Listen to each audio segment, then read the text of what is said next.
All right. Good afternoon. First one of these for the year, but let's jump straight in because obviously there's a budget today, and so the most important thing that I want to kind of get through in this afternoon session is what the announcements are going to be, what it basically means for people. From what we have been hearing, there is going to be further announcements for tax cuts, um, and that will be according to the rumors, by way of a further reduction to the national insurance contribution rate. So we're going to go from uh, 10% to 8%. So if you remember the last budget, the cut was a 2% cut from 12% to 10%. This time we're looking to go down to 8%. With that being said, though, there is also speculation that there is likely going to be some other announcements that we don't know about currently, um, that may be put forth in today's budget. So I guess really we're going to find out together what this is all about.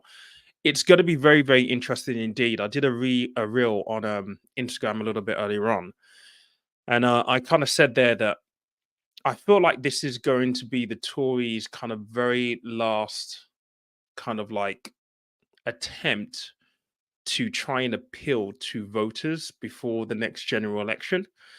And the crazy thing is that we're not in a position right now where we can actually give tax cuts. We're in a recession. So we need real investment in the economy to be able to get out of a recession, although this recession is a bit shallow. But nonetheless, these tax cuts have to be paid for from somewhere. And currently, there isn't really enough money in the coffers to be able to do that.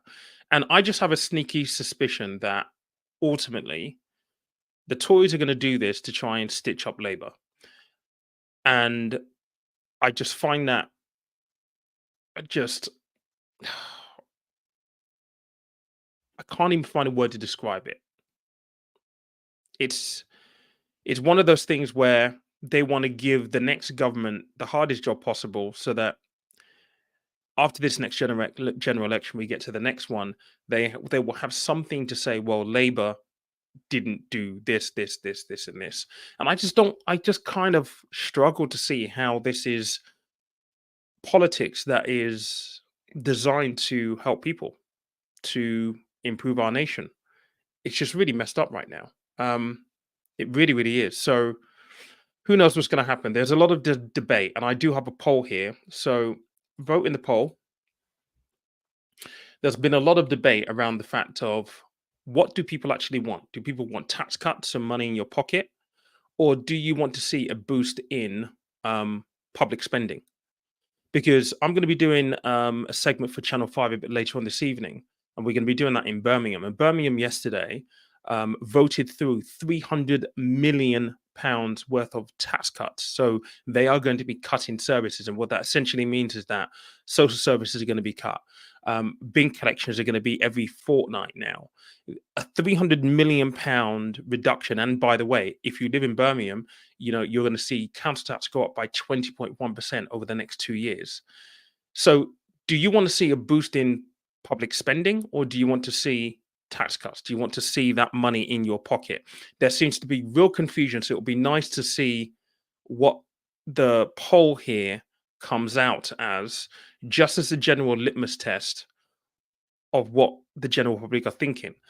I think when you think about the cost of living altogether, yes, it's nice to have an extra 2% perhaps reduced on national insurance contribution. So there's more money in your pocket. The number is that is going to save around about £450 a year for the average worker in the UK. Now, £450 a year, let's just divide that by 12, is what, £37.50 a month. And for many people who have seen their energy bills, just general cost of living increase, £37.50 is nothing. But when you combine that with the last reduction to national insurance, it's about £900 roughly, some people are saying. But it's still not a lot of money. It doesn't really make any real difference to the cost of living increases that we've seen. It doesn't really make any difference to your personal finance. Not to say that, you don't we won't take it. Of course we'll take it, but does it really make a difference? So I feel like we're in a really tricky position right now. And it's going to be interesting to see the politics play through in this budget. It really, really is. Because Labour have already committed that whatever the Tories announced today, that they're going to stick with it because they don't want to be seen as the ones who effectively uh, reversed or didn't uphold Tory tax cuts in the run up to the general election. And maybe that's another question that we need to answer.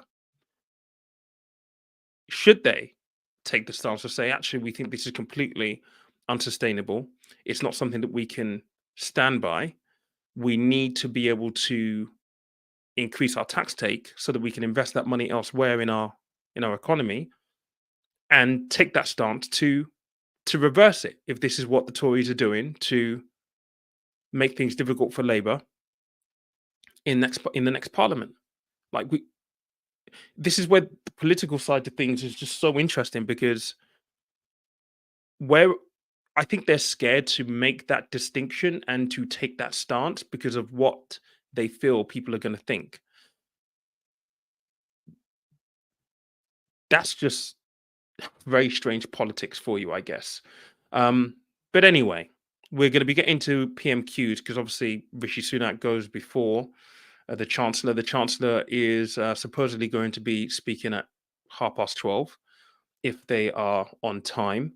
I think PMQs is just about starting now. So I think we'll jump straight into PMQs and see what they're saying. Well, actually, they're just waiting still. 1 second. And see what happens here. But thanks for voting. If you've not voted, the early indication right now is that 71% of you would rather have a boost in public spending rather than having a tax cut today, which really says something because this was a talking point yesterday. And they were saying, this is a binary choice that I've also given you. There isn't really any other additional kind of like nuance or options for you to choose from. Um, but this apparently is reflective of what the pollsters are seeing, that people don't want to see a national insurance tax cut or a tax cut. They want to see a boost in public spending, a boost to help the NHS, the boost to, social care, more assistance for local governments. Because the reality is that, I've just spoken about Birmingham there yesterday, bankrupt and, voting through £300 million worth of cuts. That's because the local government budgets or money that they get from the government, over the years has been reduced by 40%. So they have to fund themselves. So I think people would rather see money go into local governments instead of the tax cuts to personal pockets. Um, and that's really, really, I guess, reflective of where we are as a country, right? Because, yes, obviously, we're looking at our own personal circumstances, and yes, things are difficult. But for that to be the stance that people are taking, certainly within this vote, is interesting, right? Rishi Sunak has just started, so let's bring this in.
I just want to bring this in really quickly because there is a question here from Jordan. Let me just bring this up from Jordan because I think this is a really, really interesting question. And there, it has been muted that this might get announced today. So, a 1% deposit scheme, I think, would be a very, very, very, very, very bad idea. And I appreciate that they are trying to help first time buyers, but it would be disastrous. At 1% deposit, there's no sound. Right, 1 second, guys. Hmm, you should have sound. Tell me you can hear me though. You can hear me, right? There should be sound that comes through from the stream. I might just have to reshare that. You couldn't hear Rishi. Okay, I'll try and fix that in a moment. I'll try and do that in the background. But what I was saying there is that I think 1% deposit would be disastrous for first-time buyers because at 1% you have more risk of going into negative equity. And let's make no mistake at this, you know, the banks are going to rape you from a rate point of view because from a bank's point of view, they're taking the lion's share of the risk. And it doesn't matter whether the government says we will underwrite this, they will take the opportunity to ensure that you pay the highest rate and they can make the most amount of money for the risk that they're going to be taking with it. So I hope that they get rid of this whole idea of a 1% deposit scheme for first time buyers. I don't think it's going to be useful in any way, shape, or form. I think it will be disastrous, actually, to be honest.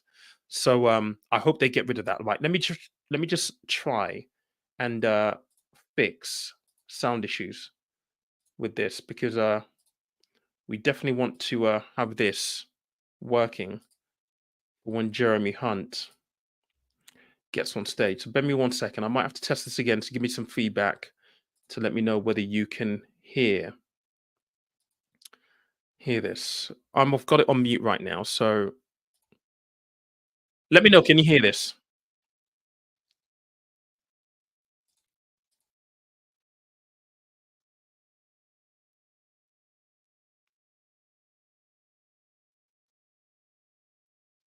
Right, you can't hear it. Right, bear me 1 second then.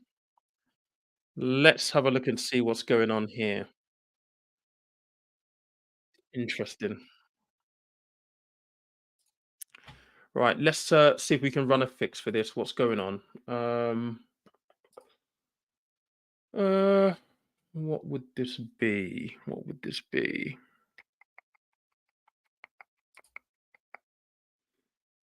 Hmm.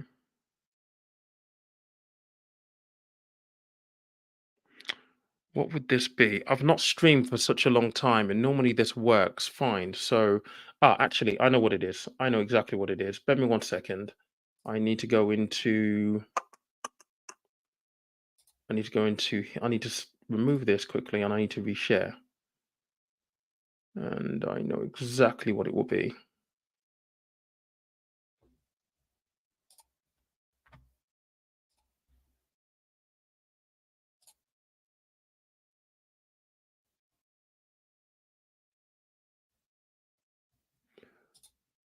Mm,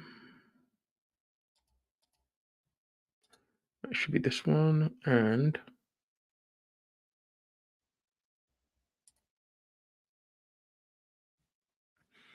okay, I need to share tab instead. Aha, here we go. Right, so hopefully, let's unmute this, and you should. Mm, decent exposure right, allocated tell me if you can hear that. That against should fix serving it. officers in order to identify, investigate, and remove those officers from service. Now, given the obvious urgency of this recommendation, can the Prime Minister give a categorical assurance that it will be Fantastic. There we go. Thank you very much. immediately? Let's listen to what Keir's saying. Mr. Speaker, as the Home Secretary addressed this specifically when he made his statement, indecent exposure, just like any other kind of sexually motivated crime, is abhorrent. and we expect police chiefs to take it extremely seriously.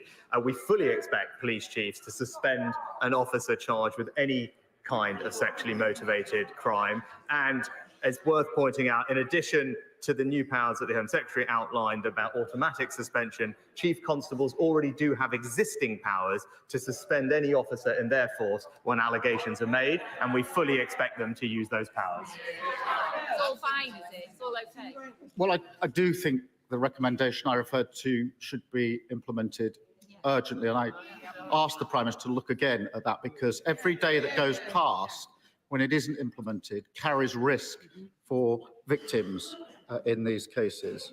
Sarah Everard's murder should, of course, been a watershed moment on policing reform, on the criminal justice system, on violence against women and girls. But the sad reality is that victims of rape who have the courage and bravery to come forward have just a 2.4% chance of their perpetrators being caught and charged within the year. How does the Prime Minister expect women to have confidence in the criminal justice system when I would agree with this all comment rapists here. don't see the inside of a LC, courtroom? 100%. Mr. Speaker, as we acknowledged a couple of years ago, of course we need to do more to improve rape outcomes in the criminal justice system. And the plan, the Rape Action Review Plan, is showing considerable progress, Mr. Speaker. We've already increased the average sentences for rape by a third since Labour were last in office, Mr. Speaker. By the way, using a power that the Labour Party voted against in this House. And thanks to our action plan, we've seen police referrals double, charges double, and last year there was a 50% increase in rape convictions, and now rapists will serve every single day of their sentence behind bars. And the honourable gentleman did raise his time at the Crown Prosecution Service, but he hasn't acknowledged that under his tenure, rape convictions actually dropped. Well, the Prime Minister knows that's going to be fact-checked. He also knows I support tough sentences. I really do think that the victims of violence against women and girls deserve better than this nonsense from the Prime Minister. It needs to be taken seriously. It's not games, Prime Minister. We all want more victims to come forward, but we have to be honest. Unless things change, the criminal justice system will continue to fail them. That's why we're committed to introducing specialist rape and sexual offences teams in every force to give victims. I feel like in the PMQs on days like this is kind of like the preamble. Like these are the niceties that they get out of the way, although it's still quite aggressive. And it'll be really, really interesting to see what the reaction to all of this is. The one thing that I don't enjoy about our politics is the fact that, it doesn't matter what happens. One party is always vying to make the other party look bad or to be seen as better than the other party. So already yesterday, if you've been paying attention to this, it was already being muted that, look, it doesn't matter if there's a national insurance cut, a tax cut of any kind, it's still not going to be positive, which is true to a certain extent. But it's very interesting watching how each of the representatives from each of the parties try and take the juxtaposition to get an upper hand. And that's the most frustrating thing that I don't like watching when it comes to political commentary. They're always constantly trying to one up each other. They always have their talking lines, their talking points. And it doesn't matter what question they get asked, they revert to the talking points. It's like you can't get a decent answer out of them to save your life. And it's just, I don't know, it frustrates me because a lot of the time you can't have an adult conversation because these are the lines that they need to cover, and it's just annoying. So when will he make time for the vote on banning from Parliament MPs who face allegations of sex offences? Prime Minister.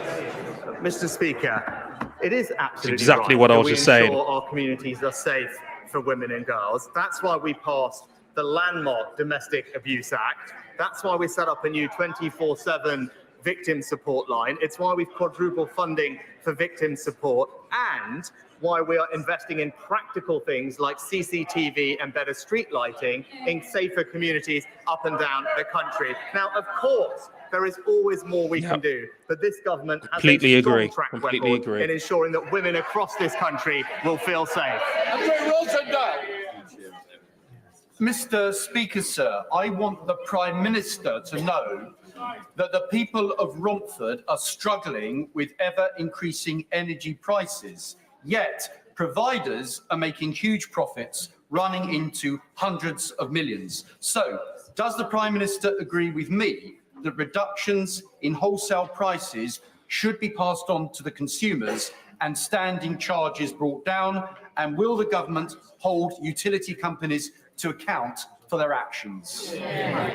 Well, Good, Mr. great Speaker, question. my honourable friend is right to highlight the challenge that high energy bills have posed, not just to his constituents in Romford, but across the country. That's why we stepped in with a significant package of support, paying for around half of a typical household energy bill when prices were at their highest. My honourable friend, I know, will join me in welcoming the fact that the energy price cap is set to fall by almost £250 in April, which will bring relief to many families, but we must hold companies to account, and that's why we introduced the energy profits levy on the windfall profits caused by an unexpected increase in energy prices, and we are going further to cut costs for people by cutting their taxes and putting more money in their family bank accounts. SNP leader Stephen Flynn. Mr. Maybe Speaker, that's a much bit to of a my foreshadow. surprise this morning, it's been widely reported that the Conservative Party in Scotland are absolutely furious that Westminster is about to tax Scotland's natural resources in order to pay for a tax cut in England. Mr. Speaker, is the Prime Minister in danger of turning his colleagues into nationalists? Mr. Speaker, obviously, This is a I fair wouldn't comment by comment Jordan on the here, budget, but though, what I because would I think say is the hardest thing here is that there has only ever been obviously we look at these things from our own personal perspectives, and I can definitely relate to people who want to have that additional money in their pocket because, as Jordan's saying here, at least he can control how that's spent, and it will feel as though it's more tangible being in his pocket. But there's also, that come back here from LC saying that actually, well, sometimes if you're not invested, if you're not, boosting public spending, services get cut.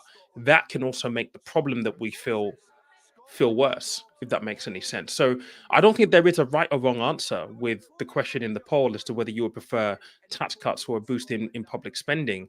It is really down to your own personal circumstances.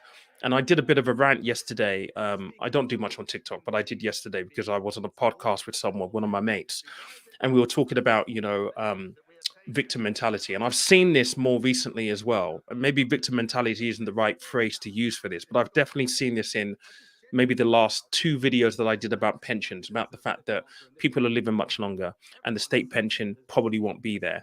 And what I noticed in the comment section was outrage with the government. And I do believe that, it is right to be outraged at the government. There has been mismanagement for sure. But also, there is an element where we have to accept the fact that the government isn't responsible for helping us live a fulfilling, prosperous, comfortable life, and certainly not in retirement. And so, there's a certain uh, onus that we have to take charge of. We have to, you know, make the decisions to change our environment. And simple things like voting. One of the things that someone said in the comment section was, why would I vote? Like, and it's not the point of voting. The point is they're all just as bad as each other. Labour, Conservative, Lib Dem, whoever, they're all as bad as each other. All of them will never tell us the full truth of what's going on because that's just not how it works in politics, right? So what you have to try and do is you have to try and vote for what you feel is the lesser of all of the evils out there. And when you take that decision, it's based on your own personal circumstances, your aspirations, how you see the world. There is no perfect solution to it. But if you don't vote, you're giving up your power. And you have to exercise your power if you want to try and make things better for yourself. Now, that's a small proportion of the wider picture. The bigger picture includes taking charge and, looking at your circumstances and looking at the things that you can control. I think we forget that way too easily in modern times. We rely on other people. We're quick to go to excuses instead of just focusing on what we can control. And that means oftentimes there are tough decisions. And I'm not saying that it's easy by any way stretch of the imagination, but I think we forget that sometimes. We've got to do what is necessary. We've got to do what we've got to do because the reality is no one is coming to save any of us. So if we don't make the moves, no one's going to make them on our behalf. In our troubled past, despite the courts urging it to do so. Will the Prime Minister continue to press the Irish government on the need for them to make available facilities to enable the families of innocent victims, including in Omagh, to pursue justice for their loved ones? Can I thank my honourable friend for his question on this important topic, which I know will be of great interest, not just to his constituents, but many others across Northern Ireland. The government has set forward its plans to deal with the legacy of the past and will continue to engage with everyone in Northern Ireland. This is an whatever their interesting views, point to set here, out the but best way. the one thing that I have to stress is that when we look at the state pension specifically, it is no accident that auto enrollment was introduced back in 2014 now. We're almost a decade on from that, if not a little bit longer than that. That's no mistake. And at the time I was working in Canary Wharf for a pension provider, and we had meetings with Rosa Altman, who was then the pensions commissioner, pensions minister, and we asked her, what is this going to do for the state pension? And her answers were very, very interesting. It's not by mistake. It is by design that they've made it law that employers have to pay into a pension on behalf of their employees. It's because they know that it's unsustainable. And yes, it will take a brave government to be able to abolish it altogether, but making the right choices early is so important. And there is so much truth in this that, if teens, early 20s receive the right education and resources, I went to House of Commons 3 weeks ago to further this lobby, this agenda to improve and make financial education compulsory in primary schools.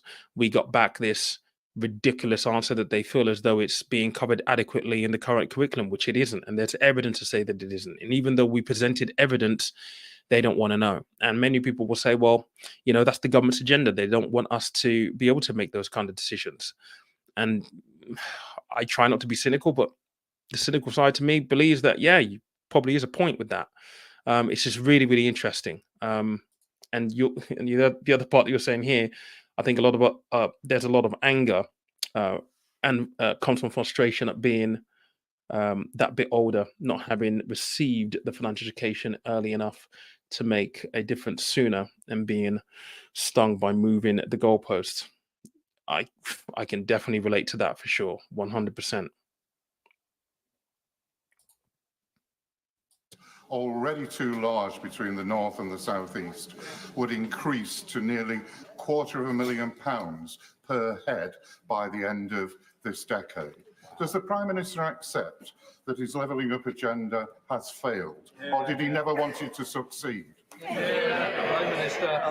Mr. Speaker, on the contrary, inequality in our country has actually declined under this Conservative government. And when it comes to levelling up in the north, it's actually the north that has received some of the highest amounts of per capita levelling up. So this is the type of stuff that outrages me. Like, okay, you can look at data, but to say that inequality has declined is just not true. It certainly doesn't feel like it. And I would love to see what metrics he's using to state that. Because I think if you ask people on the street, it doesn't feel like inequality has declined in any way, shape, or form. I think the wealthy people are making more money for sure. They're making even more money because they allocate cash into the right places. And there is just a whole conversation to be had about this whole idea of social mobility. The reality is you can make better financial decisions the sooner you're able to move up the social ladder. And at the moment, a large part of the population, I will argue, feel as though they're being pinned into their section of this social ladder, right? It's hard to get out from a lower wage house to a what we might call middle class, and it's hard to graduate from a middle class to what people would say is, wealthy wealth builders, right? Because there is that acceleration right at the top, and everything else gets squeezed at the bottom. So all that COVID money that was printed, where did it go? How much did it enrich wealthy people by? I mean, even him speaking right now, he's been enriched by it, one would argue, via investments and how he's allocated his cash. And you can make those decisions at that level. But someone on a minimum wage, on a low wage, can't make those decisions because they don't have the resources to do so, which speaks even more about financial education. Now, I recently just launched a book club, which the first cohort finished on Sunday, 6 weeks, talking to people through the basic fundamental things that we need to have in place. And the feedback from the book club has been amazing. And it just shows the fundamentally the way we think about money, just from the basic premise, is completely wrong because we don't get that financial education in school. And a lot of us just kind of we've had to wing it as adults. Sites, not on green spaces, not on greenfield, and certainly not on prime farmland. My honourable friend is absolutely right. It's sustainable planning that must be at the heart of our planning system. And that's why we're committed to meeting the needs of communities by building homes in the right places. And as he says, making best use of brownfield land. We've made it clear that that's what should be the priority. We've put extra funding aside to unlock those sites. And our recent changes to the MPPF provide clearer protection for the Greenbelt, making it clear how future housing supply should be assessed. And that is the clear difference between our two parties. On this side of the House, we will protect the Greenbelt, and the Labour Party will concrete right all over it. Thank you. Mr. Speaker, in some jurisdictions, ministers routinely publish their tax returns. The Prime Minister voluntarily published his UK tax returns last year. Does the Prime Minister agree that ministers of the Crown should publish their tax returns as a matter of course? And has he ever filed any returns in the USA that have not been published? Mr. Speaker, I don't think that would be proportionate or appropriate. And what I've done is, I don't. I thought all ministers to publish their. Look, this is political points. People will disagree with me, and this is completely fine. But if he has money in the United States where he has to pay tax in the United States, why does he have to publish it here? I don't see any reason for that. He's published his tax returns for the UK. So you can go and see how much he actually paid in tax. You can also see where his income has come from. If he's got investments in the United States which aren't subject to UK tax, now many people will argue and say, well, how could you have stuff offshore where you're not paying UK tax? But guess what? This is in the tax code. It's been in the tax code for hundreds of years. Wealthy people use it all the time. If you earned the same level of money and you had access to those solutions, you would do it as well. So that argument right there is it's political points. It's trying to make him look bad. And I don't necessarily begrudge the fact that he's wealthy. Well done to him. Bravo. Well done. Well done. I never watch other people's pockets. And I think that's one of the things that as a nation, we are guilty of doing way too much. We talk about what this person has got and what that person has got. And yes, does it matter in terms of, do they understand life for ordinary people? Possibly not. So does that then influence their decisions? Yeah, probably, because they can't really relate to how normal people work. But that's even more reason for people to be politically active. For people from a different background to be involved in politics, and for people to vote those guys into office. Again, trying to take back a little bit of our power. That's just how I see it. I know people will disagree, and it's a conversation that is worthwhile having for sure, but I just don't see why it's a big deal. Yeah, he's paid tax in the US, so what? He's paid UK tax as well. I join the honourable lady in I don't let it in paying tribute to the history of her local community, and I'm pleased that the city of Chester is benefiting from so much investment from the Conservative government so that it can maintain its local infrastructure.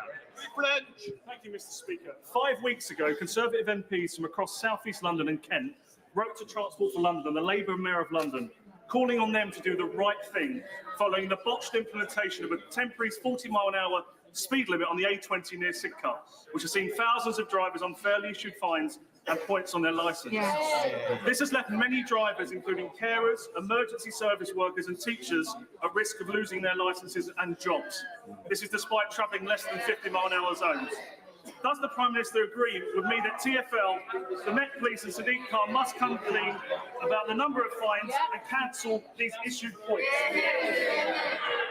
Can I thank my honourable friend for this question? And I do understand the concerns that local drivers have over this ongoing TfL issue. Whilst we're doing everything we can to back motorists across the country, it is disappointing that the Labour Mayor and indeed Labour-run Wales are hammering drivers at every opportunity, whether that's temporary speed limits or blanket 20-mile-an-hour zones. Do you see how he just used the political party lines here? Like, it's just answer the question. Are you going to do something? Yes or no? The correct answer is yes, we're going to do whatever is necessary to make sure that those people aren't penalized. Why do you have to go and point out, well, it's Labour that have done this? It's like, all right, yes, Sadiq Khan, all that, but you have to take the opportunity to score political points. That's what annoys me. But to achieve justice, this forensic evidence is vital. Will the Prime Minister commit to ensuring that hospital emergency departments have a statutory obligation to take forensic samples from these victims? I agree with the honourable lady that spiking is an appalling, violating crime, which seriously undermines public safety, particularly the safety of women and girls. And we want to make sure that the existing laws recognise the threat that spiking poses. And that's why, at the end of last year, we announced a raft of new measures to confront spiking and support victims, including changing the law to make it clear without any doubt that spiking is illegal, as well as other measures like an online reporting tool, investing in research and rapid testing kits, and training for bar staff. But I'll ensure that we look into the issue that she raises and write back to her. Final question, Ben Bradley. This winter, flood and storm damage has caused significant damage to the infrastructure in and around my Mansfield constituency. That's our roads, it's our drains, it's flood infrastructure, and this is among the highest concern that residents raise with me on a regular basis. I'm really grateful that from next year in particular, there's very significant infrastructure funding coming our way. But what can my right honourable friend do to help fix this for my constituents now? Well, Mr. Speaker, I'm pleased that in 2020 we announced that we would double our flood investment to a record £5.2 billion. And in Nottinghamshire, since 2010, we've invested over £50 million to protect 15,000 properties. And I know currently there is a programme in Mansfield which is looking at surface water and drainage improvements. But I will make sure that I talk to the Chancellor that we have a strong economy to keep investing in local infrastructure in his area. And that's exactly what we're about to hear from my right honourable friend in just a second. Completes Prime Minister's questions. There you go. Well, that is the end of Prime Minister's questions. And now we really are on the countdown to the budget, when the Chancellor, Jeremy Hunt, is expected to stand up They're about 9 minutes late at this what is rate, likely so to be the final see what budget happens. before a general election. It's going to be a tax-cutting budget. That's what we're expecting. 2p off national insurance, but I've got a feeling, Beth Rigby, haven't you, that might not be the only rabbit out the hat. Well, we're talking about this a lot now. I have to say, there's been lots of talk about income tax, especially pushed by Labour. I am being told that is not happening. Rishi Sunak, as Chancellor, did promise a 1 pence cut in the basic rate back in March 2022, and he said it would happen this Parliament. I am being steered very far away from that. But will there be a bigger than expected cut in national insurance? That's what they did back in November. Will there be some movement on child benefit that, taper rates that hit middle earners? Well, let's find out. The Chancellor's getting to his feet. Madam Deputy Speaker. Let's go. As we mourn the tragic loss of life in Israel and Gaza, the Prime Minister reminded us last week of the need to fight extremism and heal divisions. So I start today by remembering the Muslims who died in 2 world wars in the service of freedom and democracy. We need a memorial to honour them, so following representations from the Right Honourable Member for Bromsgrove and others, I've decided to allocate £1 million towards the cost of building one. Whatever your faith or colour or class, this country will never forget the sacrifices made for our future. Madam Deputy Speaker, in recent times, the UK and the UK economy has dealt with a financial crisis, a pandemic, and an energy shock caused by war in Europe. Yet, despite the most challenging economic headwinds in modern history, under Conservative governments since 2010, growth has been higher than every large European economy. Unemployment has halved, absolute poverty has gone down, and there are 800 more people in jobs for every single day that we've been in office. Leading with the brownie points. Of course, interest rates remain high as we bring down inflation. But because of the progress we've made, because we are delivering the Prime Minister's economic priorities, we can now help families not just with temporary cost of living support, but with permanent cuts in taxation. We do this to give much needed help in challenging times, but also because Conservatives know lower taxes mean higher growth. And higher growth means more opportunity, more prosperity, and more funding for our precious public services. But if we want that growth, the Chancellor has hardly said anything. You just know it's going to be feisty. Order! You can't get excited yet. Now, other people want to hear what the Chancellor has to say, and it's matters. So we'll have a bit of good behaviour, please. Chancellor. Thank you, Madam Deputy Speaker. If we want that growth to lead to higher wages and higher living standards for every family in every corner of the country, it cannot come from unlimited migration. It can only come by building a high-wage, high-skill economy, not just higher GDP, but higher GDP per head. And that is the difference with the party opposite. Their plans destroy jobs, reduce opportunities, and risk family finances with spending that pushes up taxes. Instead of going back to square one, the policies I announced today mean more investment, more jobs, better public services, and lower taxes in a budget for long-term growth. And Madam Deputy Speaker, I start with the updated forecast from the OBR, for which I thank Richard Hughes and his team. First, inflation. When the Prime Minister and I came to office, it was 11%. They said it would be back down to 2% by April, by the way. I know the party opposite struck. That was the latest forecast. Anymore.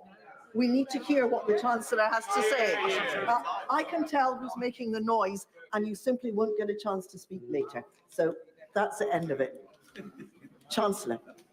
Thank you, Madam Deputy Speaker. When the Prime Minister and I came to office, inflation was 11%, but the latest figures show it is now 4%, more than meeting our pledge to halve it last year. And today's forecasts from the OBR show it falling below the 2% target in just a few months' time, nearly a whole year earlier than forecast in the autumn statement. Which is different to the last forecast of April. That didn't happen by accident. Whatever the pressures and whatever the politics, a Conservative government working with the Bank of England will always put sound money first. But we also understand that tackling inflation, while necessary, is painful. It means higher interest rates and a period of lower growth.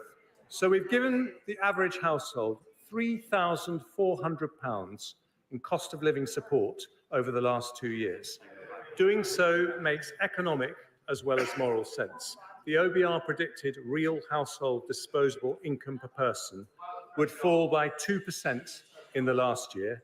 Instead, after this support, it is on track to rise by 0.8%. And today I take further steps to help families with cost of living pressures, starting with measures to help the poorest families. We've already abolished higher charges for electricity paid by those on prepayment meters, increased the local housing allowance, and raised benefits by double expected inflation. Today I focus on those falling into debt. Nearly 1 million households on universal credit take out budgeting advance loans to pay for more expensive emergencies like boiler repairs or help getting a job. To help make such loans more affordable, I've today decided to increase the repayment period for new loans from 12 months to 24 months. For some people, I thought they cared about people on the lowest incomes.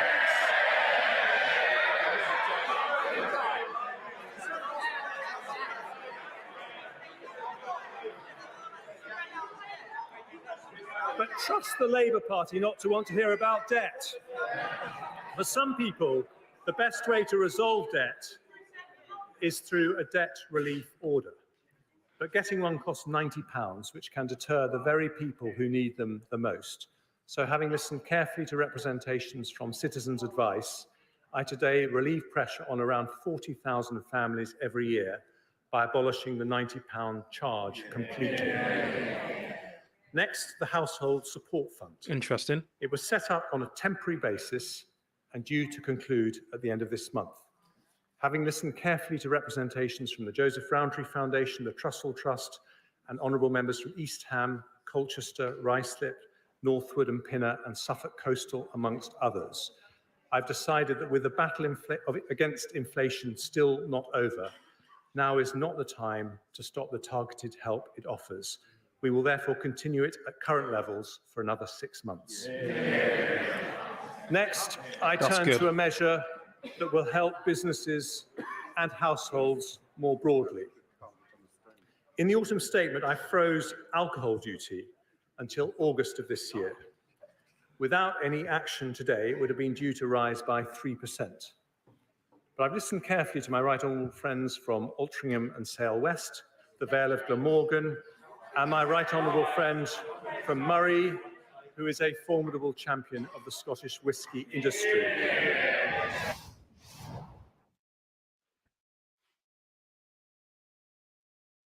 Supporter of the wonderful, who pointed out the pressures of the industry. So today I've decided to extend the alcohol duty freeze until February 2025. This benefits 38,000 pubs across the UK, and on top of the £13,000 saving a typical pub will get from the 75% business rates discount I announced in the autumn. We value our hospitality industry and are backing the great British pub. Another cost that families and businesses worry about is fuel. Now, the Shadow Chancellor complained about the freeze on fuel duty, and Labour has opposed it at every opportunity. The Labour Mayor of London wants to punish motorists even more with his ULEZ plans, but lots of families and sole traders depend on their car. If I did nothing, fuel duty would increase by 13% this month. So instead, I've listened to my right honourable friends for Stoke-on-Trent North, Dudley North, Witham and others, as well as the Sun newspaper's Keep It Down campaign. I have, as a result, decided to maintain the 5p cut and freeze fuel duty for another 12 months. This will save the average car driver £50 next year and bring total savings since the 5p cut was introduced to around £250.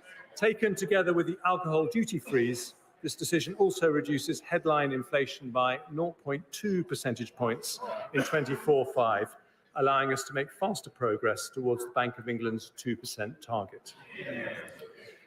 Madam Deputy Speaker, there can be no solid growth without solid finances. An economy based on sound money does not pass its bills to the next generation. When it comes to borrowing, some believe there is a trade-off between compassion and fiscal responsibility. They are wrong. It is only because we responsibly reduced the deficit by 80% between 2010 and 2019 that we could provide £370 billion to help businesses and families in the pandemic. The party opposite opposed our plans to reduce the deficit every single step of the way. But in fairness, they were consistent. The Lib Dems supported controlling spending in coalition, but now say they would prop up a party that will turn on the spending taps. It's the difference between no plan and no principles.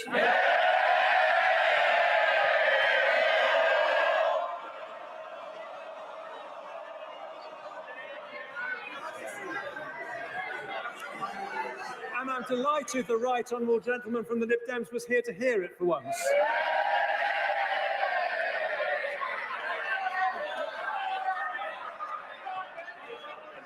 Today, we say something different. There is nothing compassionate about running out of money. With the pandemic behind us, we must once again be responsible and build up our resilience to future shocks. That means bringing down borrowing so we can start to reduce our debt. And today's figures confirm that is happening. Ahead of my first autumn statement in 22, the OBR forecast headline debt would rise to above 100% of GDP. Today, they will say it will fall in every year to just 94% by 28-29. Underlying debt, which excludes Bank of England debt, will be 91.7% in 24/5, according to the OBR, then 92.8%, 93.2%, 93.2%, before falling to 92.9% in 28-29, with final year headroom against debt falling It's like of running your personal £8.9 billion. budget. Our underlying Like debt is therefore on your track to overdraft, fall as a share of 92%. GDP, It's like meeting our fiscal it's not rule. real. And we continue to have the second lowest financial level of government debt in the G7, lower responsibility. than Japan, France, or the United States. We also meet our second fiscal rule for public sector borrowing to be below 3% of GDP 3 years early. Borrowing falls from 4.2% of GDP in 23/4 to 3.1%, 2.7%, 2.3%, 1.6% and 1.2% in 2028-29. By the end of the forecast, borrowing is at its lowest level of GDP since 2001. None of that, of course, would be possible if Labour implemented their pledge to decarbonise the grid 5 years early by 2030. None of By it's going to their be own relevant if they calculations, don't win that the next costs election. £28 billion a year They to will. do. But last month, after flip-flopping for months, they said they're not going to spend the £28 billion after all, but somehow they'll meet their pledge. Somehow, Madam Deputy Speaker, can only mean one thing: tax rises on working families. Same old Labour. Today, in contrast, a Conservative government brings down taxes with borrowing broadly unchanged. In fact, borrowing is slightly lower than the autumn statement. And the fact that we are bringing borrowing down is something of particular importance to one very special person. Sir Robert Stamen is the outgoing Chief Executive of the government's Debt Management Office. And after 20 years of exceptional public service, he is in the gallery. Thank you, Sir Robert. I now turn to growth. Just after I became Chancellor, the OBR expected GDP to fall by 1.4% in the following year. In fact, it grew, albeit slowly. Now the OBR expects the economy to grow by 0.8% this year and 1.9% next year, 0.5% higher than their autumn forecast. After that, growth rises to 2.2%, 1.8%, and 1.7% in 2028. Since 2010, they don't want to hear this, but these are the facts. Since 2010, we have grown faster than Germany, France, or Italy, the three largest European economies. And according to the IMF, we will continue to grow faster than all three of them in the 5 years ahead. Surveys by Lloyds and Deloitte show business confidence is returning. In other words, because we have turned the corner on inflation, we will soon turn the corner on growth. And today's OBR forecasts also show that we have made good progress on the Prime Minister's three economic priorities. Compared to when the three pledges were made, inflation has halved, debt is falling in line with our fiscal rules, and growth is fully 1.5 percentage points higher than predicted. And as growth returns, they don't have a growth plan, so they might as well listen to ours.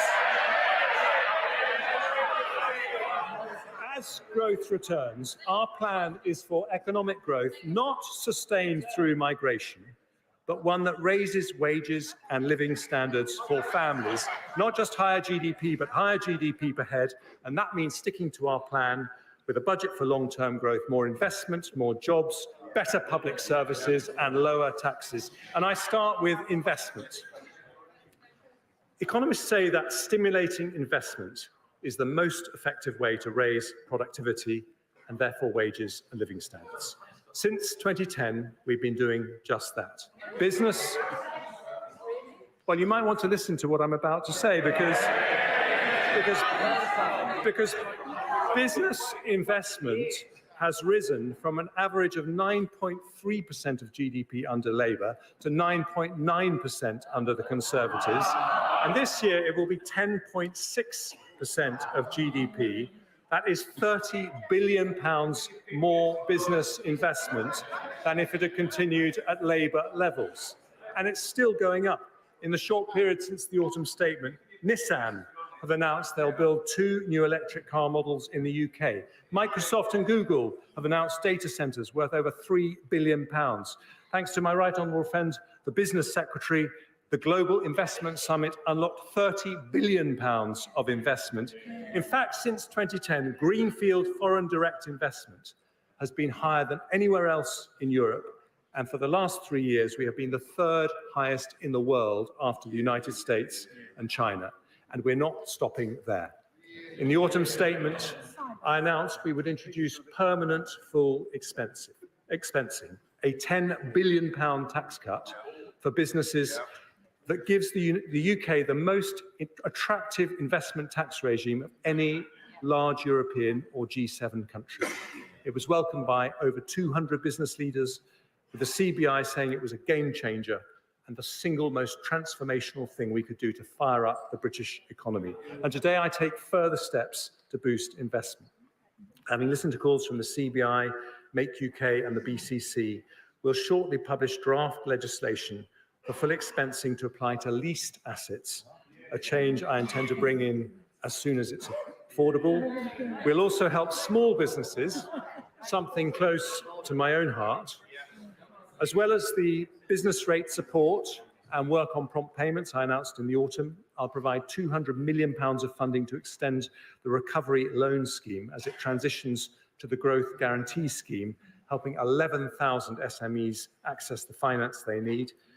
And following representations from the Federation of Small Business, as well as honourable members for Loughborough, Southend West and Rother Valley, I will reduce the administrative and financial impact of VAT by increasing the VAT registration threshold from £85,000 to £90,000 from April the 1st, the first increase in 7 years. That will bring tens of thousands of businesses out of paying VAT altogether and encourage many more to invest and grow. I now move to measures to address historic underinvestment in our nations and regions. Since we started levelling up in 2019, 2/3 of all new salaried jobs have been created outside London and the South East. we've announced 13 investment zones and 12 free ports, which continue to attract investment, including recently, thanks to the efforts of Mayor Ben Houchen from the Numa Group, who are investing £15 million into the Tees Valley investment zone. Today, working with the Levelling Up Secretary, I devolve further power to local leaders who are best placed to promote growth in their areas. I can announce the North East Trailblazer devolution deal, providing a package of support for the region potentially worth over £100 million. I'll devolve powers to Buckinghamshire, Warwickshire, and to the most beautiful county in England, Surrey. I see the Leader of the Opposition smiling because, like me, he is a Surrey boy. I know he's been taking advice from Lord Mandelson, who yesterday rather uncharitably said he needed to shed a few pounds. Ordinary families will shed more than a few pounds if that lot get in.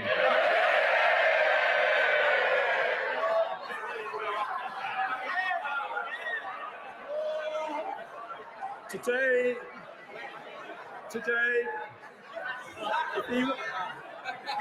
if he wants to join me on my marathon training, he's most welcome as well.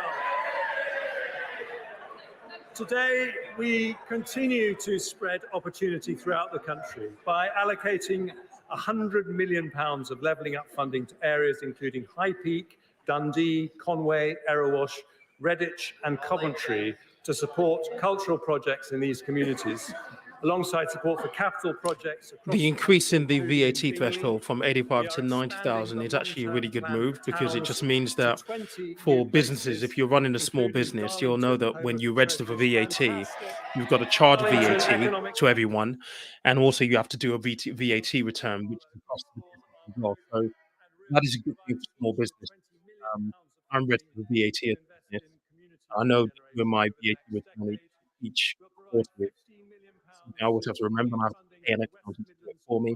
And I have to charge people VAT as well. So that's a bit of a thing. Of our go-getting Mayor Andy Street. And we'll allocate £5 million to renovate hundreds of local village halls across England so they can remain at the heart of their communities.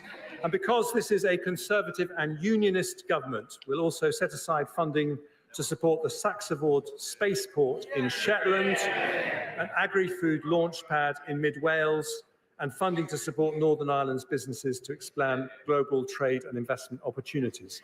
As a result of the decisions we take today, the Scottish Government will receive nearly £300 million in Barnet consequentials, with nearly £170 million for the Welsh Government and £100 million for the Northern Ireland Executive. I do appreciate that a tax-cutting budget is very uncomfortable for the biggest tax risers in the United Kingdom. We also want to level up opportunity across the generations, including building more houses for young people, and we're on track to deliver over 1 million homes in this Parliament. Last week, the Levelling Up Secretary allocated £188 million to support projects in Sheffield, Blackpool and Liverpool.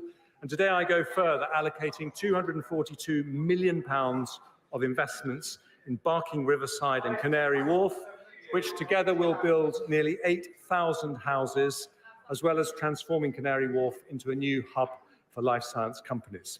We're launching a new £20 million community-led housing scheme supporting local communities to deliver the developments they want and need. And I'm pleased to announce the next steps for Cambridge to reach its potential to be the world's leading scientific powerhouse. I confirm there will be a long-term funding settlement for the Future Development Corporation in Cambridge at the next spending review, with over £10 million invested in the coming year to unlock delivery of crucial local transport and health infrastructure.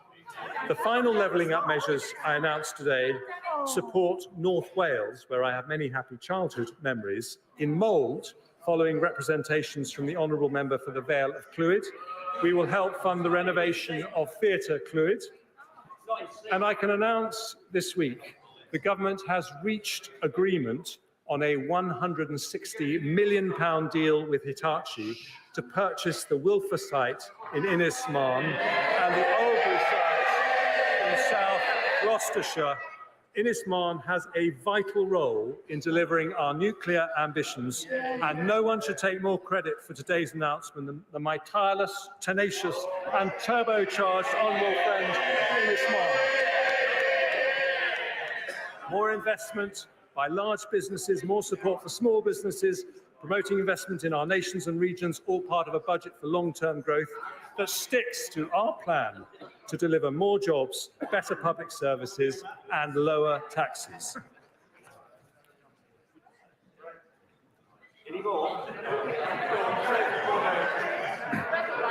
I now turn to one of the most powerful ways to attract investment, namely supporting our most innovative industries. Outside the US, we have the most respected universities, the biggest financial services sector, and the largest tech ecosystem in Europe. We have double the AI startups of anywhere in Europe, double the venture capital investment, and a tech economy now double the size of Germany and 3 times the size of France. We're on track to become the world's next Silicon Valley. In today's budget for long-term growth, I take further steps to attract investment into our technology-related industries. I want our brilliant tech entrepreneurs not just to start here, but to stay here, including when the time comes for a stock market listing. So we'll build on the Edinburgh and Mansion House reforms to unlock more pension fund capital. We'll give new powers to the Pensions Regulator and Financial Conduct Authority to ensure better value from defined contribution schemes by judging performance on overall returns, not cost. We'll make sure there are vehicles to make it easier for pension funds to invest in UK growth opportunities. So I'm today publishing the names of the winners of the LIFTS competition. But I remain concerned that other markets, such as Australia, generate better returns for pension savers with more effective investment strategies and more investment in high-quality domestic growth stocks. So I will introduce new requirements for DC and local government pension funds to disclose publicly their level of international and UK equity investment. And I'll then consider what further action should be taken if we're not on a positive trajectory towards international best practice. I also want to create opportunities for a new generation of retail investors to engage with public markets. So we'll proceed with the retail sale for part of the government's remaining NatWest shares this summer, at the earliest opportunity, subject to supportive market conditions and value for money. We'll continue to explore how savers could be allowed to take their pension pots with them when they change job. We'll make it easier for people to save for the long term with a new British savings bond delivered through National Savings and Investment, offering savers a guaranteed rate fixed for 3 years. And today, following calls from over 200 representatives of the city and our high growth sectors, I will reform the ISA system to encourage more people to invest in UK assets. After a consultation on its implementation, I will introduce a brand new British ISA, which will allow an additional £5,000 annual investment for investments in UK equity with all the tax advantages of other ISAs. And this will be on top of the existing ISA allowances, ensure British savers can benefit. He was going to bring this in the the last growth of the statement, most so promising it's nice to UK carry this forward. businesses, as well as supporting those businesses with the capital to expand. And I turn now to our other growth industries, starting with clean energy. We want nuclear to provide up to a quarter of our electricity by 2050. And as part of that, I want the UK to lead the global race in developing cutting-edge nuclear technologies. I can therefore announce that Great British Nuclear will begin the next phase of the small modular reactor selection process, with companies now having until June to submit their initial tender responses. Our brilliant Energy Security and Net Zero Secretary will also allocate up to £120 million more to the Green Industries Growth Accelerator to build supply chains for new technology ranging from offshore wind to carbon capture and storage. By January of next year, as promised in the autumn statement, we'll have a new faster connections process to the grid up and running. In advanced manufacturing, we've announced a further £270 million of investment into innovative new automotive and aerospace R&D projects, building the UK's capabilities in zero-emission vehicle and clean aviation technologies. And I now turn to our creative industries.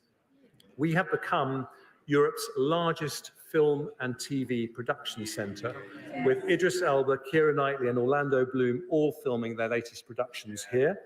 Studio space in the UK has doubled in the last 3 years, and at the current rate of expansion, next year we will be second only to Hollywood globally. In the autumn statement, I committed to providing more tax relief for visual effects in film and high-end TV.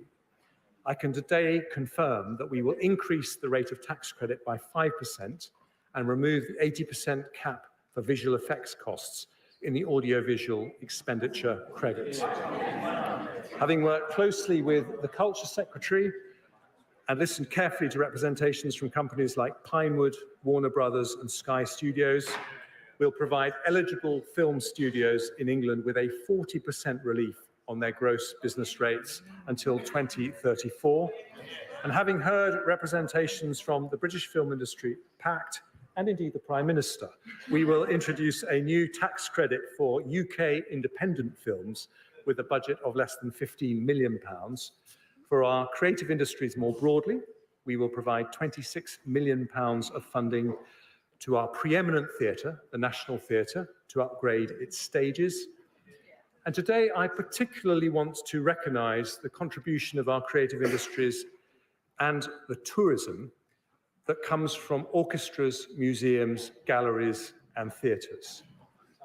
In the pandemic, we introduced higher 45% and 50% levels of tax relief, which were due to end in March 25. They have been a lifeline for performing arts across the country. Today, in recognition of their vital importance to our national life, I can announce I am making those tax reliefs permanent at 45% for touring and orchestral productions and 40% for non-touring productions. Lord Lloyd Webber says this will be a once-in-a-generation transformational change that will ensure Britain remains the global capital of creativity. I suspect the new theatre reliefs may be of particular interest to the Shadow Chancellor, who seems to fancy her thespian skills when it comes to acting like a Tory. The trouble is, we all know how her show ends. Higher taxes, like every Labour government in history.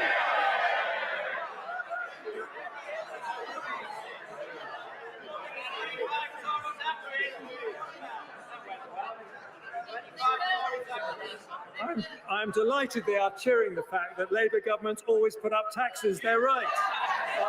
And I also want to mention our life sciences sector, where we will support research by medical charities into diseases such as cancer, dementia and epilepsy, with an additional £45 million, including £3 million for Cancer Research UK. But I have long believed we should be... They did say this was going to be a longer kind of like speech, and he's not even got to the personal tax cuts just yet. I remember last time he did this, it wasn't this long, and he got pretty much straight to the cookie as quickly as possible. So interesting. AstraZeneca made their COVID He's going to leave it right to the end, I would imagine. to developing countries at cost, as a result saving over 6 million lives. And today, because of the government's support for the life sciences sector, they announced plans to invest £650 million in the UK to expand their footprint on the Cambridge Biomedical Campus and fund the building of a vaccine manufacturing hub in Speke in Liverpool.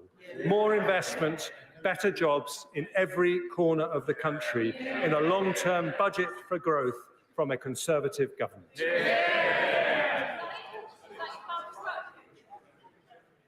One of the biggest barriers to investment is businesses not being able to hire the staff they need. The economy today has around 900,000 vacancies. It would be easy to fill them with higher migration, but with over 10 million adults of working age who are not in work, that would be economically and morally wrong. Those who can work should. And this is an issue that I have tackled in every budget and autumn statement I've delivered. A year ago, I abolished the pensions lifetime allowance, which pushed doctors and others to take early retirement. Ask any doctor what they think about Labour's plans to bring it back, and they will say, don't go back to square one. In the autumn, with the help of our superb Work and Pensions Secretary, we announced the Back to Work plan, which will support 1 million adults with medical conditions and reduce the number of people assessed as not needing to work by 2/3. A year ago, I also announced the biggest ever expansion of childcare, extending the 30-hour free childcare offer. Just listen. Extending the 30-hour free childcare offer to all children of working parents from 9 months. We've not had a childcare plan from Labour, so you might want to listen to ours. Our plan will mean an extra 60,000 parents enter the workforce in the next 4 years, a tremendous achievement for the Education Secretary, who I think is doing an effing good job. And today, following representations from many people, including the CBI, I announced measures to support the childcare sector make the new investments it now needs to. So I am guaranteeing the rates that will be paid to childcare providers to deliver our landmark offer for children over 9 months old for the next 2 years. That is more people in work, more jobs, sticking to our plan in a long-term budget for growth. And I now turn to public services.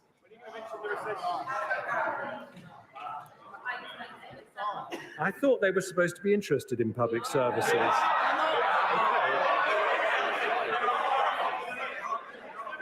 Golly, this is a long one. I can wait.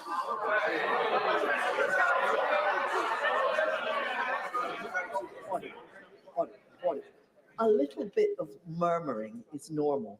I shouldn't be able to hear what you're saying over there. That is clearly out of order. Now, let's have some courtesy. Chancellor. Thank you, Madam Deputy Speaker. Good public services need a strong economy to pay for them, but a strong economy also needs good public services. In 2010, schools in the UK were behind Germany, France and Sweden in the OECD's PISA education rankings for reading and maths.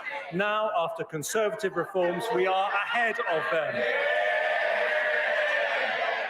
Burglaries and violent crime have halved in the last 14 years after we invested in 20,000 more police officers.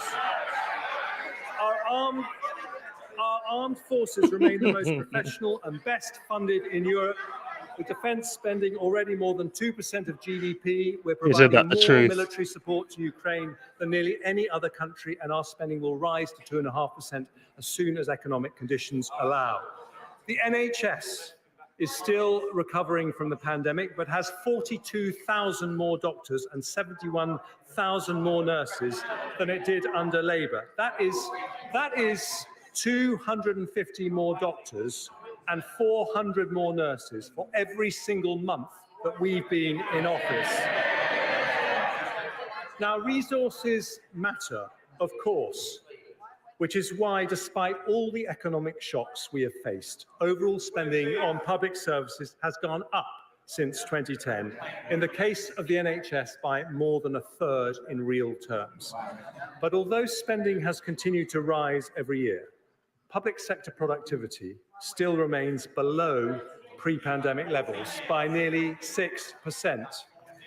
This demonstrates that the way to improve public services is not always more money or more people.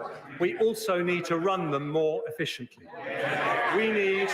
We need a more productive state, not a bigger state. In autumn 2022, I set day-to-day spending to increase by 1% a year in real terms over the next Parliament. Some say that's not enough and we should raise spending by more. Others say it's too much and we should cut it to improve efficiency. Neither are right. It's not fair to ask taxpayers to pay for more when public service productivity has fallen. Nor would it be wise to reduce that funding given the pressures public services face. So I'm keeping the planned growth in day-to-day spending at 1% in real terms, but we are going to spend it better. So today, they don't have a plan for public services like everything else. So why not listen to ours? Today I am announcing a landmark public sector productivity plan that restarts public service reform and changes the Treasury's traditional approach to public spending. And I start with our biggest and most important public service, the NHS. One of my greatest privileges was to be Health Secretary. Thanks to the NHS, I have 3 gorgeous children, the oldest of whom has been patiently listening in the gallery. The NHS is rightly the biggest reason most of us are proud to be British, but the systems that support its staff are often antiquated. Doctors, nurses, and ward staff spend hours every day filling out forms when they could be...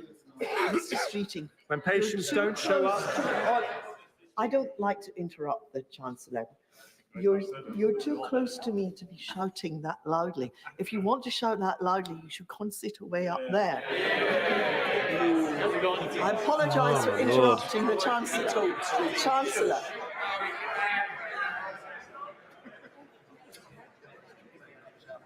When patients don't show up, or one member of a team is ill, operating theatres are left empty despite long waiting lists. Now, when we published the NHS long-term workforce plan, I asked the NHS to put together a plan to transform its efficiency and productivity. I wanted better care for patients, more job satisfaction for staff, and better value for taxpayers. Making changes on the scale we need is not cheap. The investment needed to modernise NHS IT systems so they're as good as the best in the world costs £3.4 billion. But it helps unlock £35 billion of savings, 10 times that amount. So in today's budget for long-term growth, I have decided to fund the NHS productivity plan in full. Yeah. With that new investment, we will slash the 13 million hours lost by doctors and nurses every year to outdated IT systems. We will cut down and potentially halve form filling by doctors using AI. We will digitise operating theatre processes, allowing the same number of consultants to do an extra 200,000 operations a year. We'll fund improvements to help doctors read MRI and CT scans more accurately and quickly, speeding up results for 130,000 patients every year and saving thousands of lives, something I know would have delighted my brother Charlie, who I recently lost to cancer. We'll improve the NHS app so it can be used to confirm and modify all appointments, reducing up to half 500,000 missed appointments annually and improving patient choice. We'll set up a new NHS staff app to make it easier to roster electronically and end the use of expensive off-framework agencies. And as a result of this funding, all hospitals will use electronic patient records, making the NHS the largest digitally integrated healthcare system in the world. Today's announcement doubles the amount the NHS is investing on digital transformation over 3 years. And on top of this longer-term transformation, we'll also help the NHS meet pressures in the coming year with an additional £2.5 billion. This will allow the NHS to continue its focus on reducing waiting times and brings the total increase in NHS funding since the start of the Parliament to 13% in real terms. The NHS was there for us in the pandemic, and today, with nearly £6 billion of additional funding, a Conservative government is there for the NHS. The head of the NHS, Amanda Pritchard, today says that this investment shows the government continues to back the NHS. She says that as a result of it, the NHS can commit to delivering 1.9% annual productivity growth over the next Parliament, more than double the average productivity growth in public services between 2010 and 2019. But today is not just about the NHS. I want this groundbreaking agreement with the NHS to be a model for all our public services.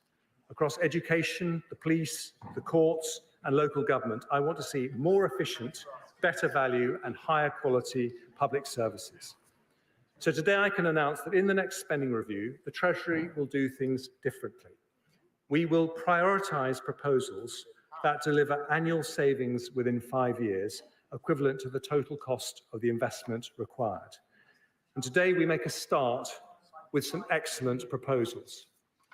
Violence reduction units and hotspot policing have prevented an estimated 136,000 knife crimes and other violent offences, as well as over 3,000 hospital admissions.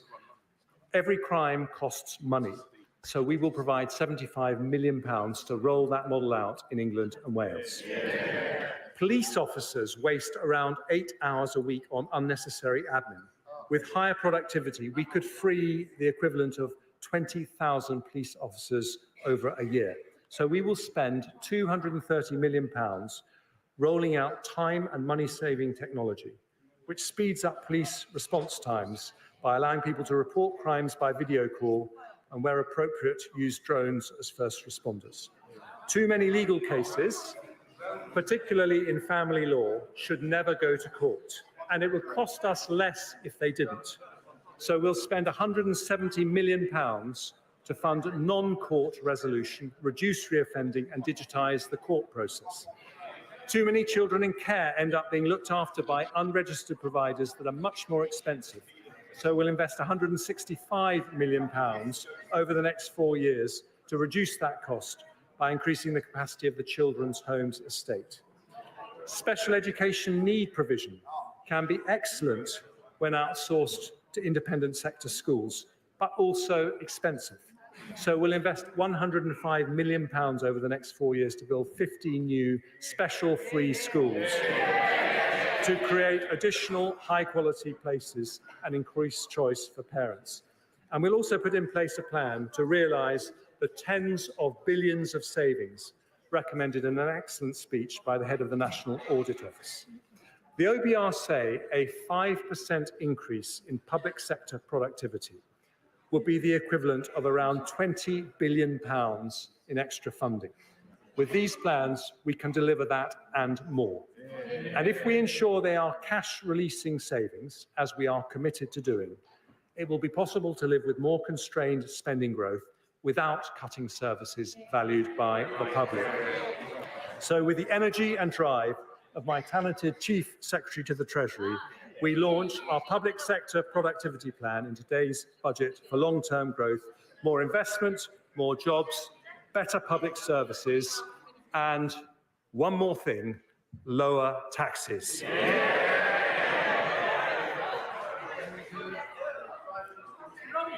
Keeping taxes down matters to Conservatives in a way it never can for Labour. We believe that in a free society, the money you earn doesn't belong to the government, it belongs to you. And if we want to encourage hard work, we should let people keep as much of their own money as possible. Conservatives look around the world at economies in North America and Asia. I feel like there's going to be something big coming based on everything that he's spoken about so far. Economists argue about cause and correlation, but we know that lower taxed economies have more energy, more dynamism, and more innovation. And we know that's Britain's future too. Before I explain how we will bring down taxes, I start with some measures to make our system simpler and fairer. To discourage non-smokers from taking up vaping, we're today confirming the introduction of an excise duty on vaping products from October 26 and publishing a consultation on its design. Because vapes can also play a positive role in helping people quit smoking, we'll introduce a one-off increase in tobacco duty at the same time to maintain the financial incentive to choose vaping over smoking. I'll make a one-off adjustment to rates of air passenger duty on non-economy flights only to account for high inflation in recent years, and I'll provide HMRC with the resources they need to ensure everyone pays the tax they owe, leading to an increase in revenue collected of over £4.5 billion across the forecast period. Next, I turn to property taxation. In recent months, following tenacious representation from the honourable members for St Austell and Newquay, North Devon, cities of London and Westminster, Torbay and Truro and Falmouth, I have been looking closely at our furnished holiday lettings tax regime. I am concerned that this tax regime is creating a distortion, meaning there are not enough properties available for long-term rental by local people. So to make the tax system work better for local communities, I'm going to abolish the furnished holiday lettings regime. I've also been looking at stamp duty relief for people who purchase more than one dwelling in a single transaction, known as multiple dwellings relief. I see the Deputy Leader of the Labour Party paying close attention, given her multiple dwellings.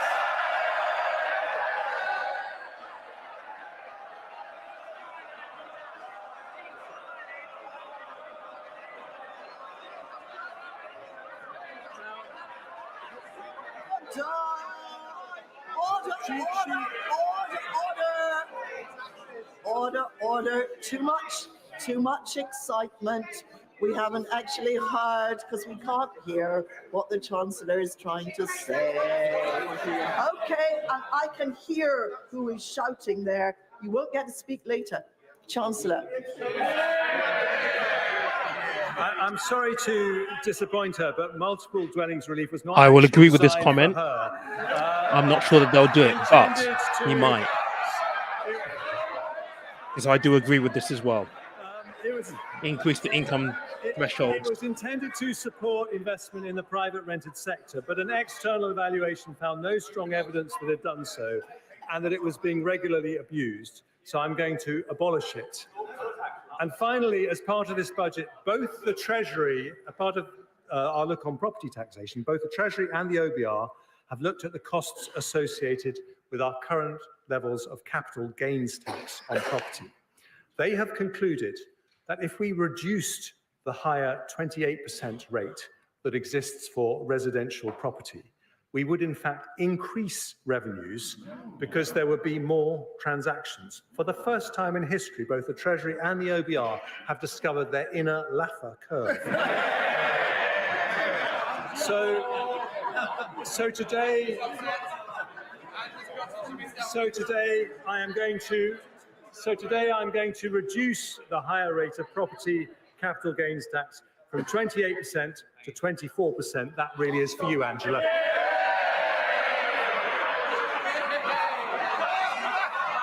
That's going to be good news for... Yeah. Interesting.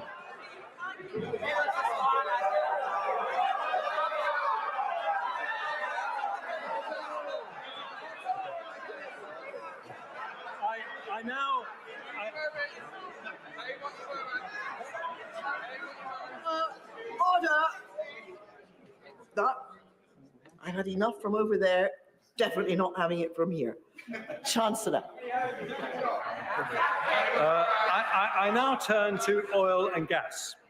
Unlike the party opposite, we want to encourage investment in the North Sea, so we will retain generous investment allowances for the sector. We'll also legislate in the finance bill to abolish the energy profits levy should market prices fall to their historic norm for a sustained period of time, after representations from the honourable member for Banff and Buchan. But because the increase in energy prices caused by the Ukraine war is expected to last longer, so too will the sector's windfall profits. So I will extend the sunset on the energy profits levy for an additional year to 2029, raising £1.5 billion. Next, I turn to the taxes paid by those who are resident in the UK but not domiciled here for tax purposes. Oh my God. This was a huge discussion yesterday. Non-dom tax. This is a category of people known as non-DOMs. Now, For years they ridiculed this. Massive U-turn. And this is a Nigel stick to Lawson Labour. wanted to end the non-DOM regime in his great tax reforming budget of 1988, which is where I suspect the Labour Party got the idea from. But I too have always believed that provided we protect the UK's attractiveness to international investors, those with the broadest shoulders should pay their fair share. After looking at the issue over many months, I've concluded that we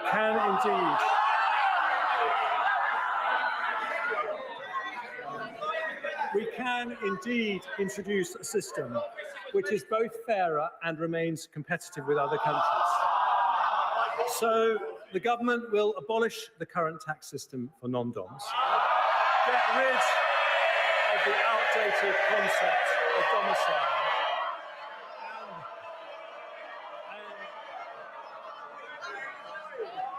I aim to please all sides of the House in all my budgets.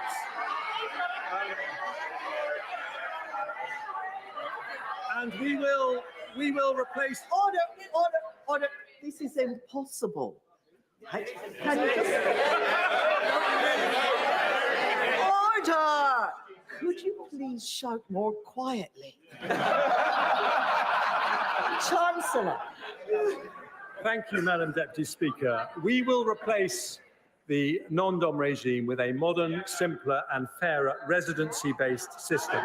From April 25, new arrivals to the UK will not be required to pay any tax on foreign income and gains for their first 4 years of UK residency, a more generous regime than at present and one of the most attractive offers in Europe. But after 4 years, those who continue to live in the UK will pay the same tax as other UK residents.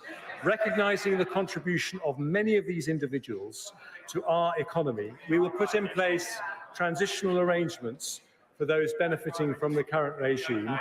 That will include a 2-year period in which individuals will be encouraged to bring wealth earned overseas to the UK, where it can be spent and invested here, a measure that will attract onshore an additional £15 billion of foreign income and generate more than £1 billion of extra tax. Overall, abolishing non-DOM status will raise £2.7 billion a year by the end of the forecast period. That is money the party opposite planned to use for spending increases, but today a Conservative government makes a different choice. We use that revenue to help cut taxes on working families. And here it comes. And many of those families, Madam Deputy Speaker, depend on child benefit. But the way we treat child benefit in the tax system is confusing and unfair. It's a lifeline. This is going to talk about the for many £50,000 limit because it where helps with people the get additional costs penalised. associated with having children. And when it works, it's good for children, good for parents, and good for the economy because it helps people into work. But we currently withdraw child benefit when one parent earns over £50,000 a year. That means two parents earning £49,000 a year receive the benefit in full, but a household earning a lot less than that does not, if just one parent earns over £50,000. Today, I set out plans to end that unfairness. Doing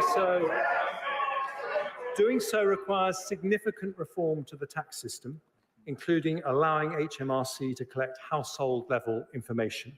We'll therefore consult on moving the high-income child benefit charge to a household-based system to be introduced by April 2026. But because that is not a quick fix, I make two changes today to make the current system fairer. Following representations from my right honourable friends from Penistone and Stocksbridge, Carshalton and Wallington, Bassett Law and West Worcestershire, along with many others, I confirm that from this April, the high-income child benefit charge threshold will be raised from £50,000 to £60,000. We will raise the top of the taper, at which it's withdrawn, to £80,000.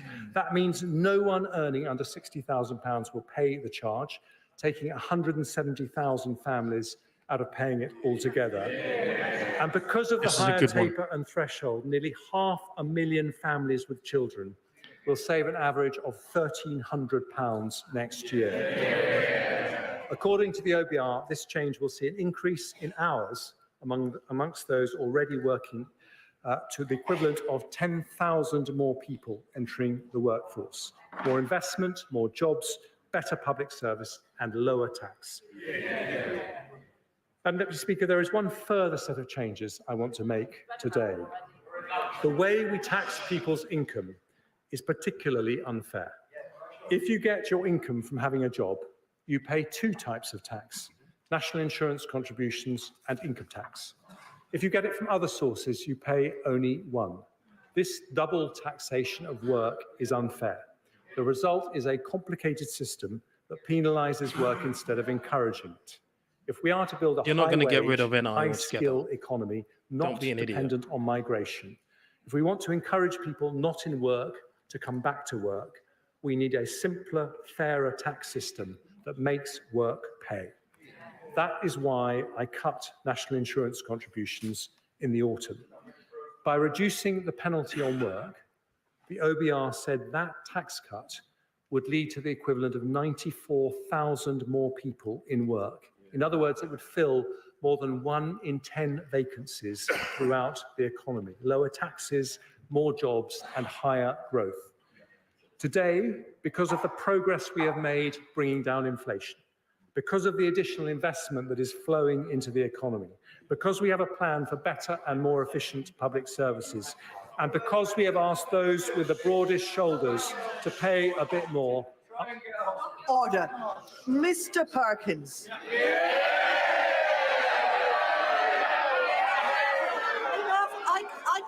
I can manage, thank you very much. 5 times I've heard what you said. I let you away with it. Now that's enough. One more strike and you're out.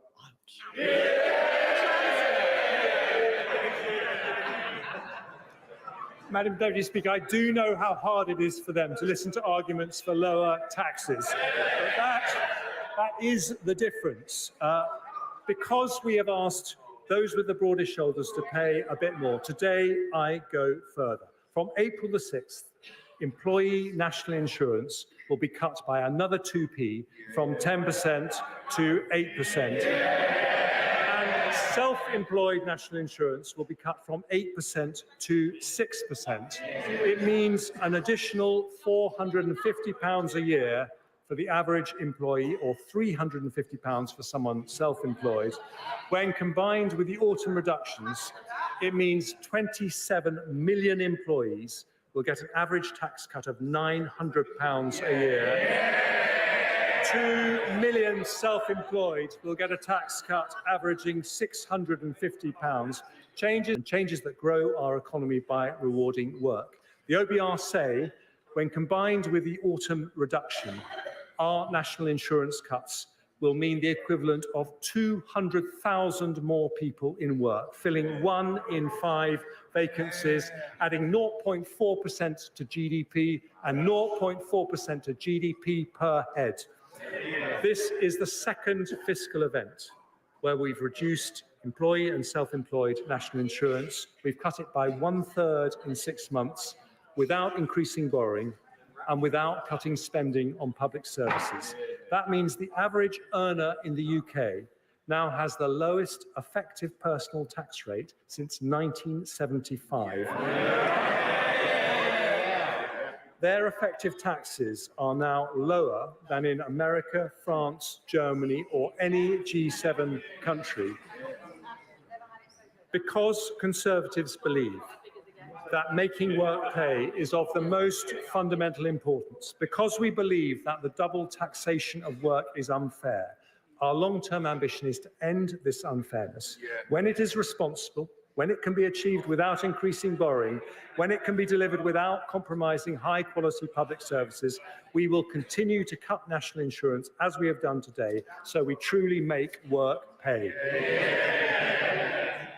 Madam Deputy Speaker, We stick to our plan with a budget for long-term growth. It delivers more investment, more jobs, better public services and lower taxes. But dynamism in an economy doesn't come from ministers in Whitehall.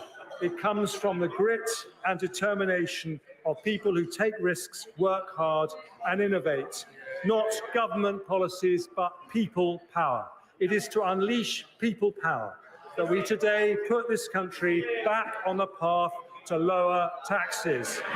A plan to grow the economy versus no plan. A plan for better public services versus no plan. A plan to make work pay versus no plan. Growth up, jobs up, taxes down. I commend this statement to the House. All right. Okay. So lots of stuff going on there. A lot of stuff. The child benefit thing is huge. That will be a big, big help for families.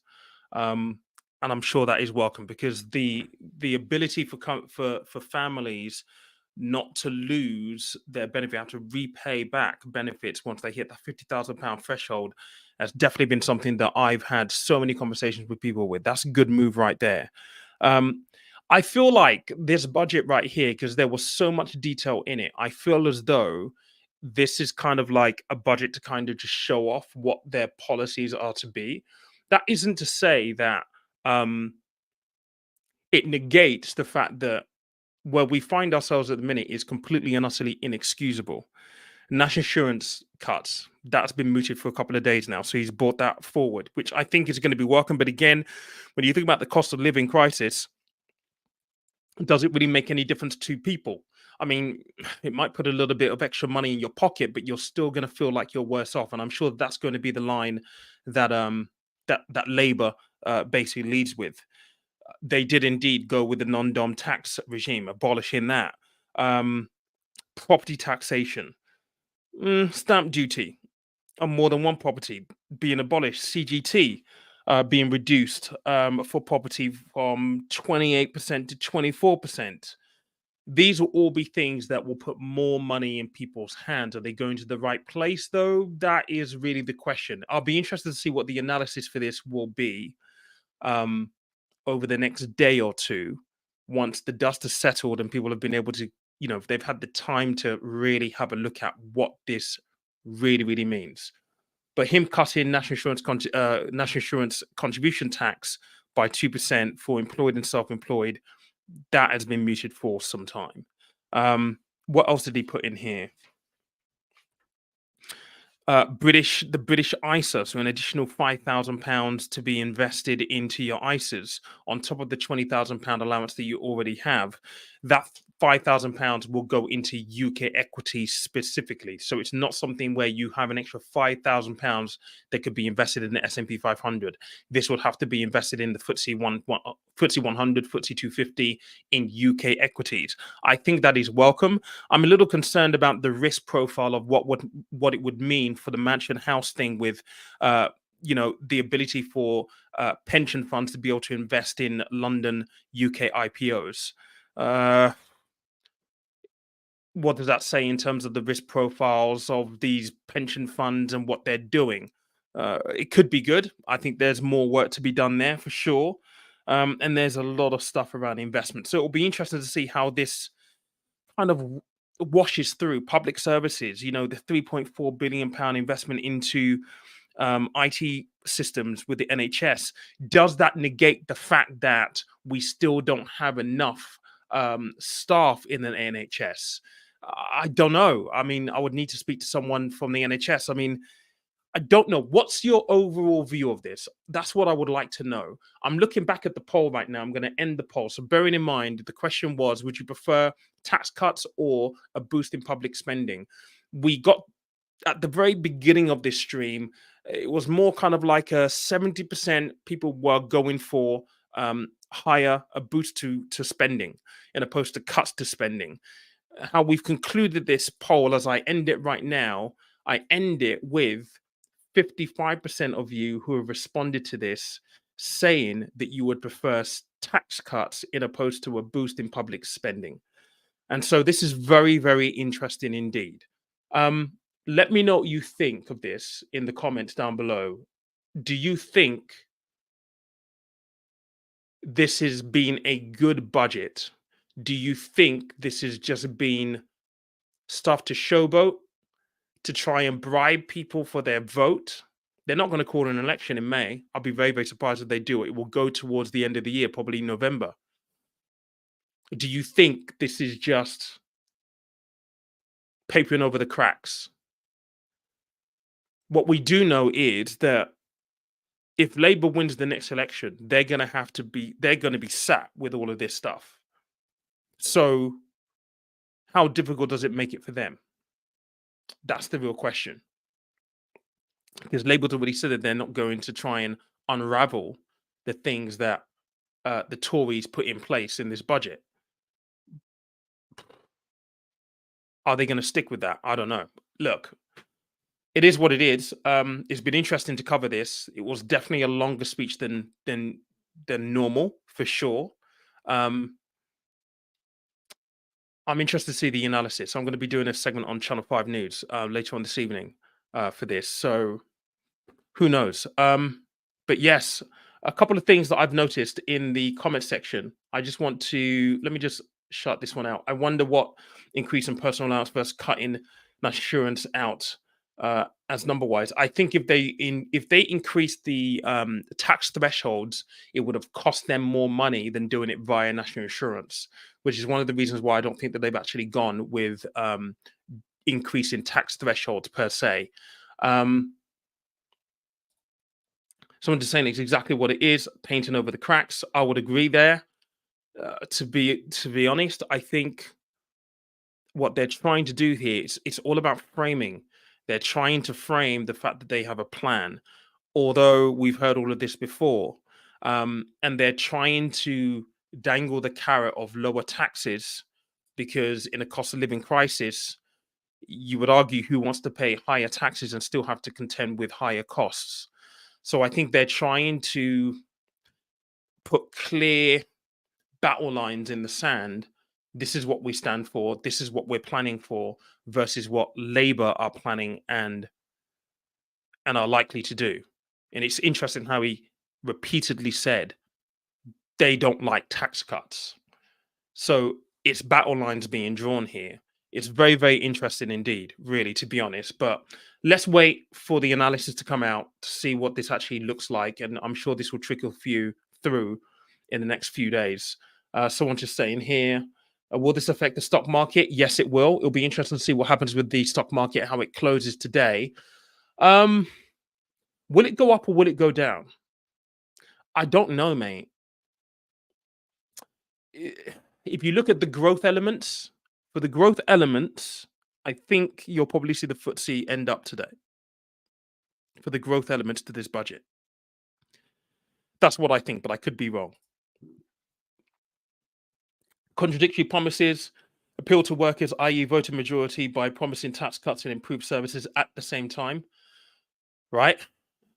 Exactly that. You know, if you're given a tax cut, you have to find the money elsewhere.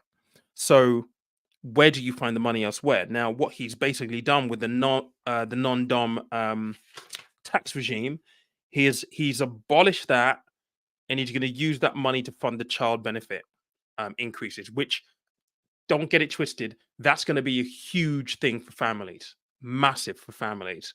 So they've been a little bit sneaky here, getting this in before Labour has the chance to do it. So it's a bit of a bribe.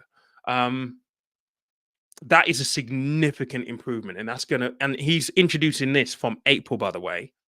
As he said, you know, if he did this in 2020, I think it's 2026 or so, it would have been too late. So introducing this from April, raising that child benefit threshold from £50,000 to £60,000 is going to pull a huge swathe of people into the bracket where now they're going to be saving money on